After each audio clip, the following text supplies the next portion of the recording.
B. Mehtab ji. B. Mehtab ji. Honorable Speaker, this ordinance promulgated on 30th September 2021 to amend Section 27A of the 1985 Act.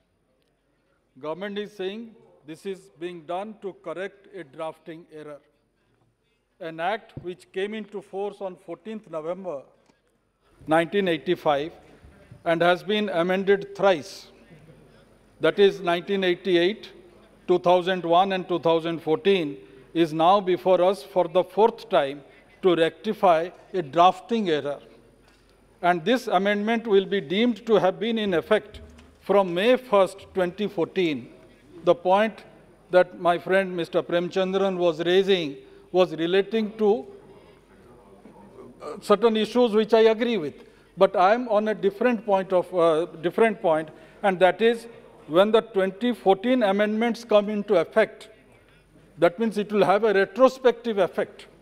At first I wondered, how come wisdom has dawned upon this government after 7 years to rectify a drafting error?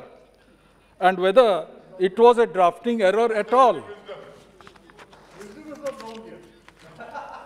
On little research, I found that the Tripura High Court noticed anomaly, and Union government was directed to amend Section 27A after an accused sought bail before a special judge in West Tripura in Agartala, citing omission that amendment done in subclause 8A, subsection 8A of Section 2 of the NDPS Act, and relocated at clause 7B of Section 2 has not been amended in Section 27A. I made a little inquiry also. This bill, amendment was moved by the then Finance Minister, Mr. Pranab Mukherjee. Subsequently, when Mr. Meena was Minister of State, it was discussed in this House. And it was discussed in 2011. And more than 9 plus 7 members participated in that deliberation. And I didn't participate in that deliberation, of course. But I am aware that during that period also, this retrospective effect also was being discussed. But the government did not listen to us. UPA was in government during that time. My question here is, if Nishikant Dubey was the first initiator of that debate, if the government thinks this is a drafting error, and I believe in its logic, yet I cannot accept the view that with this amendment we can make a criminal law amended retrospectively. Article 20 of the Constitution guarantees protection against double jeopardy.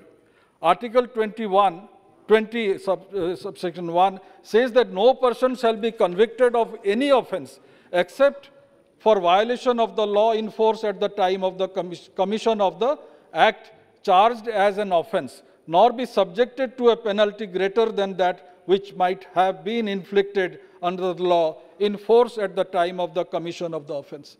So even if amendment is brought in, the result of the drafting error could lead to more constitutional questions that are being raised.